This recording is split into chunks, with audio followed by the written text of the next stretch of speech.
अपने देश में अगर टाइटैनिक बने तो हम हीरो लूंगा दारा सिंह को। एकदम बढ़िया। कहे अगर जहाज के अंदर कोई विपत्ति आ जाए, पानी घुसने लगे, अफरा तफरी मच जाए, तो हीरो को क्या करना मांगता है?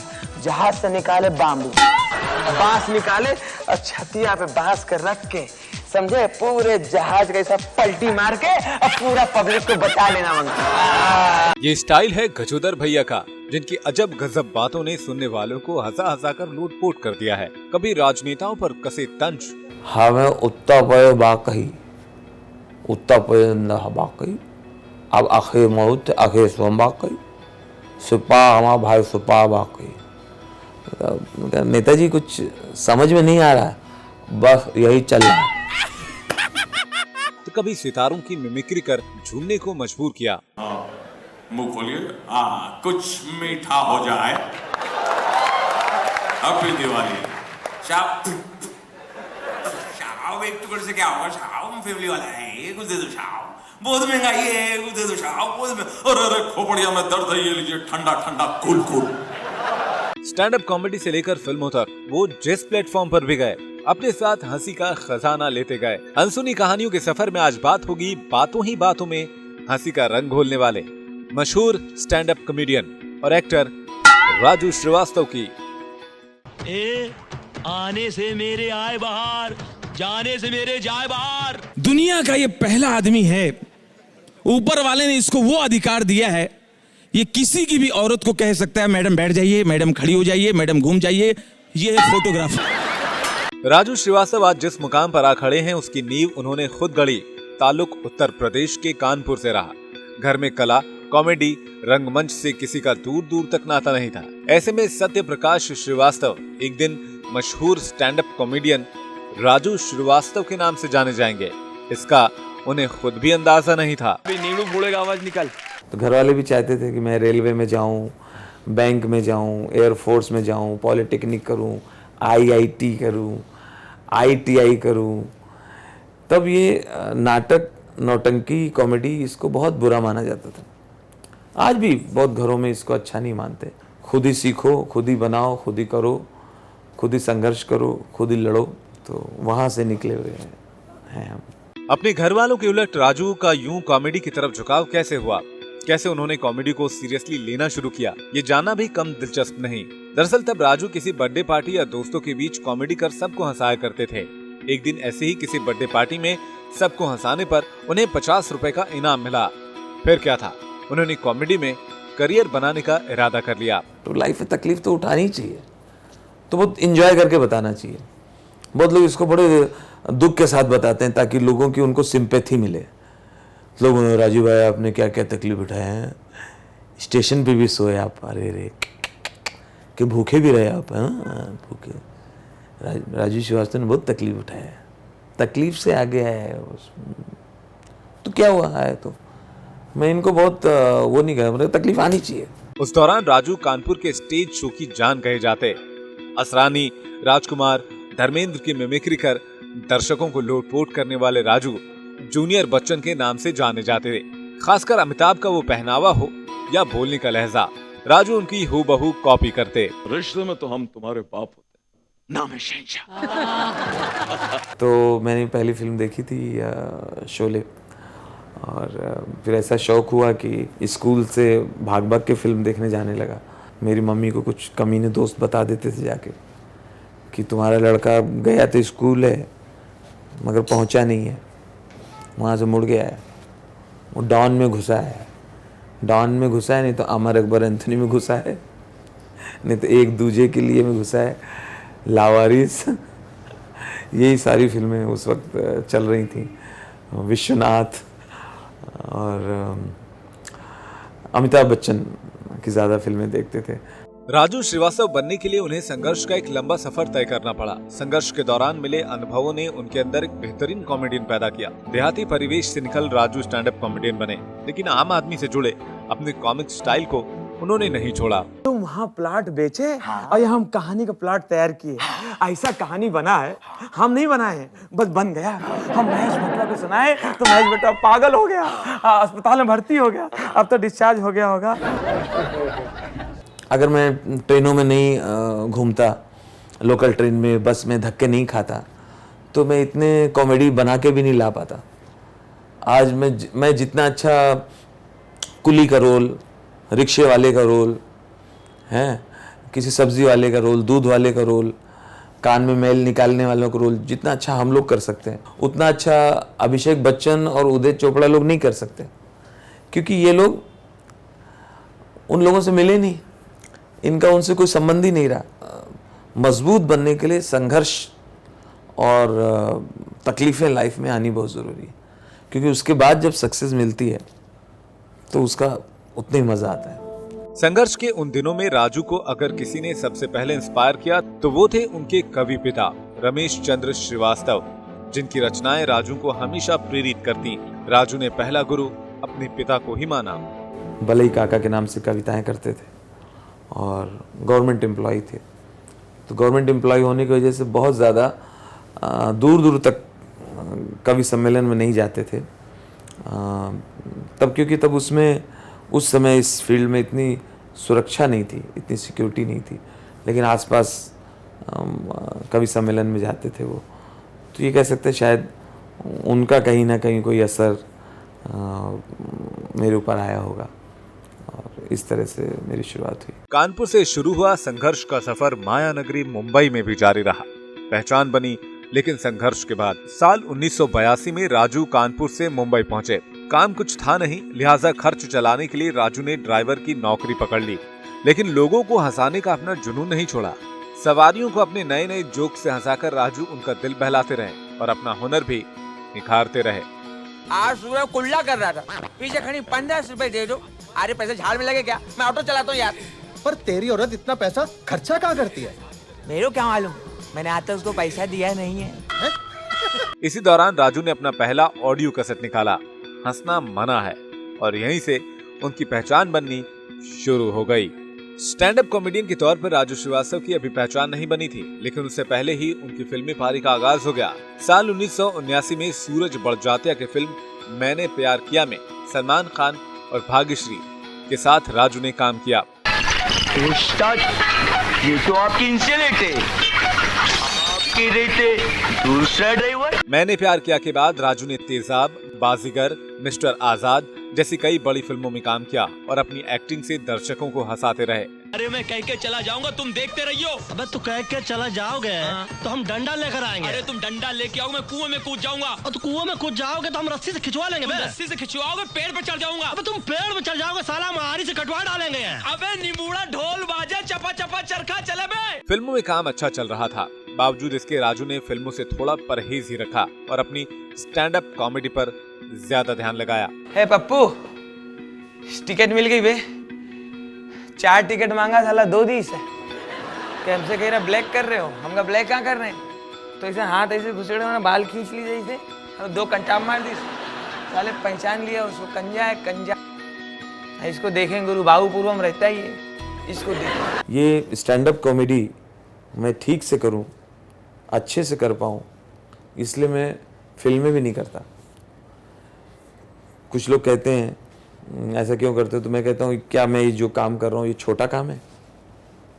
फिल्मों से छोटा काम है क्या ये? हम अकेले आते हैं स्टेज पे परफॉर्म करने, उस वक्त कोई नहीं होता वहाँ। फिल्म की शूटिंग में तो सामने हीरोइन खड़ी है, इधर विलेन एक लाइन बोल रहा है, इधर सपोर्टिंग आर्टिस्ट एक लाइन बोल रहा है, और डायलॉग भूल गए तो कट करके दोबारा कर लो। यहाँ तो जब हम स्टेज पे आते हैं वहाँ कोई रिटेक नहीं है, जो बोल दिया, अच्छा या बुरा। तो ये अकेले परफॉर्म करना इज़ मोर डिफ़िकल्ट। तो मैंने कहा मैं ये कर रहा हूँ, यही करूँगा और ठीक से करूँगा। और इसलिए मैं फिल्म्स नहीं करता कि कहीं मैं डबल माइंड नहीं हो जाऊँ। इस बीच दूरदर्शन के बेहद चर्चित कॉमेडी सीरियल देख भाई देख में राजू के किरदार को मिली शोहरत उन्हें टेलीविजन की दुनिया में बुलंदी तक ले गई। नाटक ने मेरी मम्मी कहती है। अबे चुप, ओ साहब बोले देना, बच्चा है। अच्छा ठीक है। ब्राउन शुगर मेरे सामने आपको खिला के मेरे से आपको अंडर अरेस्ट करवाना चाहती है। बड़े पर्दे पर फिल्मों ने पहचान बनाई और छोटे पर्दे पर सीरियल्स ने, लेकिन छोटे पर्दे का स्टार बनाया comedy show the great Indian laughter challenge ने। 2005 में आए इस कॉमेडी शो के बाद राजू ने फिर कभी पीछे मुड़कर नहीं देखा। एक स्टैंड अप कॉमेडी कलाकार के तौर पर राजू जबरदस्त तरीके से उभरे और आने वाले नए कॉमेडी कलाकारों के आदर्श भी बन गए। हमारी फ्रेंड है निशा, उसके घर शादी थी, हम लोग इतनी रात पूरी रात नाचे थे, इतना नाचे थे, अंताक्षरी वगैरह खेली थी, जिया जी के चूते वगैरह चुराए थे, कुछ भी नहीं हो पा रहा। मेरे घर की पहली शादी, पापा ने पूरी इंसल्ट करा दी। हम लोगों ने कहा भी था जनरेटर मंगा कर ना मंगाए, पापा अपनी चलाते, सिर्फ अपनी सुनते रहते, कहीं नहीं बोले बत्ती नहीं जाएगी, बत्ती चलेगी। इतना खराब लग रहा है, मतलब इतना कचरा हो गया। हम रील डला के लाए थे, किसी को अच्छा नहीं लगा, इतना खराब हो गया। आज हम लोगों के स्टेज शो की दुनिया में, इवेंट्स में, आज तो कॉरपोरेट जगत आ गया है। हमारा शो बुक होता है, कॉन्ट्रैक्ट बनता है, एग्रीमेंट, मेल जाएगा, मेल आएगा, फिर टर्म्स कंडीशन, ये पूरा पेपर वर्क होता है। शुरू में सब थोड़ी था। फ़ोन पे कह दिया इतने बजे पहुँच जाना, 8 बजे तो पहुँच गए, प्रोग्राम कर देना। मुट्ठी में ऐसे बंद करके ऐसे पैसे दे देते, ये रख।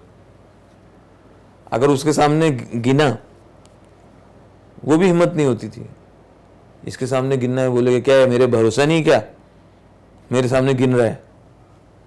तो गिनने के लिए सब कलाकार लोग भागते थे टॉयलेट, बाथरूम में जाके वहाँ लाइट जला के इसे गिनते थे पूरे। स्टैंड अप कॉमेडियन का ताज पहन चुके राजू ने इसके बाद फिल्मी शो को होस्ट करना भी शुरू कर दिया। नेता से लेकर अभिनेता तक हर किसी की मिमिक्री करते, हंसाने के साथ साथ चुटकी लेना मानो राजू के बाएं हाथ का खेल हो गया। लो भैया, आज फिर हम आ गए। और कैसे सब लोग? अरे बहुत दूर दूर तक लोग बैठे हैं। अरे ये तो अनिल कपूर जैसे लग रहे हैं, असली है। अरे वाह, सब बढ़िया लग रहे हैं। अरे सुनील शेट्टी, जीते रहो, खुश रहो। ये सोनू निगम इतना बाल क्यों बढ़ाए? अच्छा, रामदेव बाबा फॉलो करा। एक बार मैं और सोनू निगम हम शो करने के लिए गए थे अमेरिका। 15-20 दिन टूर हो गया। आज वाशिंगटन में शो है, न्यू जर्सी में शो है, न्यूयॉर्क में शो है। हम लोग भाग रहे हैं, ये फ्लाइट वो फ्लाइट दौड़ रहे हैं, और वहाँ का वही खाना खा रहे हैं, पिज़्ज़ा और क्या क्या वो सब बॉयल ना। तो कहीं से उसने ढूंढा ढाना बेचारा, एक फैमिली में हमारा खाना उसने रखवाया और उनसे कहा कि इनको चटपटा खाना चाहिए, चटपटा। अब उन्होंने पता नहीं क्या सुन लिया, खूब चटपटा कर दिया, मसाले वसाले। मैं खा रहा था, फिर कान से धुआं निकल रहा था। फिर शाम को हमारा कॉमेडी शो था, उस शो में उस फैमिली को भी बुलाया, हमने इनवाइट किया, नेचुरली भी खाना खिलाया। तो हमने पासेस दिए फोकट के, तो वो आए, आगे बैठे हुए थे। और उस दिन पता नहीं क्या मेरी समझ में आया, मैंने जो मस्ती की वो मुझे कभी भूलती नहीं है। मैं 2 जोक सुनाऊं और 2 जोक सुना के कहता था, पर वो पनीर में इतना मसाला डाला किसने था? राजू को आज भी याद है जॉनी लीवर से हुई वो पहली मुलाकात, जब उन्होंने जाने माने कॉमेडी एक्टर जॉनी लीवर को भी अपनी कॉमेडी से अपना दीवाना बना दिया था। अपनी मिमिक्री से उनकी नजरों में एक खास जगह बना ली थी। एक दिन मैं शो कर रहा था यहाँ कुछ 83 में, मुंबई में कोई छोटा सा कार्यक्रम कर रहा था। तो किसी ने बताया उसमें जॉनी लीवर आने वाले हैं, तो जॉनी लीवर बैठे हुए थे। तो मैंने कोई आइटम वगैरह किया तो बड़े खुश हो गए। फिर आए, मुझे गले वले मिले, बोले अरे बहुत अच्छा कर रहे हो, एकदम नई नई बातें कर रहे हो, कभी घर आना। ऐसा कोई आइटम था तो वो मैंने सुनाया। तो फिर वहाँ से हमारी दोस्ती हो गई और ही इज़ वेरी हेल्पफुल, और हमेशा हौसला बढ़ाया कि बोले घबराना नहीं, कोई प्रॉब्लम हो तो मैं बैठा हुआ हूँ। करियर के इस मुकाम पर राजू श्रीवास्तव अगर किसी को नहीं भूले हैं, अगर आज भी उनके दिल में किसी एक के लिए खास सम्मान है, तो वो हैं सदी के महानायक अमिताभ बच्चन, जिनके एक्टिंग की नकल कर राजू श्रीवास्तव ने उनसे एक किस्म का नाता जोड़ लिया था। अमिताभ बच्चन की फिल्में देखता था कानपुर में, और उन्हीं के लिए मेरे मन में बहुत दीवानगी हो गई और एक पागलपन जैसा हो गया। उनकी तरह चलना, उठना, बैठना अपने आप हो गया मेरा। और जहाँ मैं जाऊँ तो लोग जूनियर अमिताभ बच्चन, जूनियर अमिताभ बच्चन, इसी नाम से मुझे लोग शो में बुलाते थे उस समय। तो लेकिन धीरे धीरे बाद में समझ में आया कि नहीं, किसी को प्यार करो या उनके लिए रिगार्ड करो, वो दिल में रखो, लेकिन कलाकार की पहचान अपनी होनी चाहिए। फिर ये सब कैरेक्टर बने, मनोहर भैया, गजोदर भैया, फिर शोले की कहानी, फिर लालू प्रसाद, फिर मुलायम सिंह। तो ये करते करते फिर राजू श्रीवास्तव बन गया। राजू की कॉमेडी की डिमांड आज भी है। फिल्म हो या सीरियल, स्टेज शोज हो या महफिलें, राजू हर माहौल को रंगीन कर जाते हैं। मजाक मजाक में कॉमेडी का महामुकाबला जैसे कई शोज में अपने स्टैंड अप कॉमेडी का जलवा दिखा चुके हैं। राजू की लोकप्रियता उन्हें बिग बॉस सीजन 3 में घर का सदस्य भी बना चुकी है। नागा बाबा मुझे आशीर्वाद दो। मैं चल हट। हमें नागा बाबा आप नाराज हो क्या? अरे मैं कोई नागा बाबा नहीं हूँ, मैं खुद नहा के निकला हूँ, मेरे को कपड़े लेके भाग गए। और बिग बॉस मैंने इसलिए भी किया था कि आप लोगों को पता ही कि मैं अमिताभ बच्चन को फॉलो करते हुए इस फील्ड में आया, तो मैं हमेशा फ़ैन रहा उनका। तो वो होस्ट थे, तो ये क्रेज़ भी था मेरे अंदर। और एक चीज़ और बताऊँ, बहुत सारे लोग पूछते हैं कि बिग बॉस स्क्रिप्टेड है क्या? ये बिग बॉस स्क्रिप्टेड बिल्कुल नहीं है। वहाँ ऐसे गेम खिलाए जाते हैं, ऐसे टास्क दिए जाते हैं कि थोड़ी बहुत टेंशन हो। तो टेंशन होगी तो कुछ मसाला होगा, कुछ चटपटा कुछ निकलेगा, तो एपिसोड में मज़ा आता है, देखने वालों को भी अच्छा लगता है। अपना पूरा जीवन कॉमेडी के नाम कर चुके राजू का निजी जीवन बड़ा रोचक है। परिवार में पत्नी शिखा के साथ बेटी अंतरा और बेटा आयुष का साथ उन्हें काफी कुछ करने के लिए आज भी प्रेरित करता है। अंतरा इस समय कॉलेज कंप्लीट करने के बाद एड एजेंसी ऐड बनाती है और अपनी फिल्म उसने अभी शुरू की है वोडका डायरी के नाम से। तो उसमें के मेनन, राइमा सेन, ऐसे कई कलाकार हैं उसमें। और बेटा वो कॉलेज कर रहा है बिजनेस मैनेजमेंट। कॉमेडी के बदलते ट्रेंड से राजू आज थोड़े खफा दिखते हैं। कॉमेडी पर हावी होती अश्लीलता से उन्हें दुख होता है। आने वाले नए कॉमेडियंस को साफ सुथरी और दिल पर जगह बनाने वाली कॉमेडी करने की हिदायत देते हैं राजू। टेलीविजन देख के लोग टाइम पास करते हैं। आहा क्या खुश होते हैं लोग। एक बोला है, देखो शिल्पा के देखो। अरे पुत्तन भैया, हम जब आते हैं रेलवे स्टेशन शिल्पा जरूर मिलती है। दूसरा बोला, जब तुम लोग को नहीं मालूम है तो जबरदस्ती क्यों बोलते हो? कैटरीना है, शिल्पा कर रहा है। तीसरा बोला, तुम लोगों को भैया खाली बोले से मतलब बा, मुंह खोला और भक्के से बोल दिया, दिमाग लगाओ गोविंदा है। मेरा ही मानना है कि कॉमेडियन को चाहिए कि ऐसा परफॉर्म करे कि अगर उसका भी परिवार सामने देख रहा हो तो कॉमेडी सुनते वक्त वो लोग भी इंजॉय करें, कंफर्टेबल रहें। कम से कम मैंने अपने आप को इसी तरह तैयार किया। लेकिन आजकल कुछ टीवी शोज़ में खुल के बातें हो रही हैं, तो उनका कहना है कि राजू भाई अब किसी से छुपाने की ज़रूरत नहीं है, उनको सब पता है, वो सब बातें करते हैं खुल के, तो आप छुपा के क्यों बोलते हो? तो मैं तब यही कहता हूँ, भाई मैं तो ऐसा ही हूँ, मैं इतना ओपन नहीं हो सकता। राजू ने जिस जोश और जुनून के साथ जिंदगी का सफर शुरू किया, आज भी वही जोश और जुनून उनकी बातों में है। फिल्म, सीरियल के साथ स्टेज शो की जान रह चुके राजू की स्टैंड अप कॉमेडी में थोड़ी कमी जरूर आई है, लेकिन ये थमी नहीं है। गजोदर भैया की छवि आज भी दर्शकों के दिलों पर चस्पा है। आज भी जब राजू श्रीवास्तव का जिक्र होता है, गजोदर भैया का वो अंदाज लोगों के जहन में ताजा हो जाता है। आज भी हर किसी की आरज़ू बस यही है, गजोदर भैया हंसते रहें और सबको हंसाते रहें। जकवा और जिलवा, जकवा और जिलवा, गए ऊपर हिलवा, जकवा और जिलवा, गए ऊपर हिलवा, पनिया भरन के वास्ते, पनिया भरन के वास्ते, जकवा गिर गवा, खोपड़ी फट गवा, जकवा गिर गवा, खोपड़ी फट गवा, जिलवा आवत लड़खड़ा के पूरे रास्ते, जकवा और जिलवा, जकवा और जिलवा, गए ऊपर हिलवा।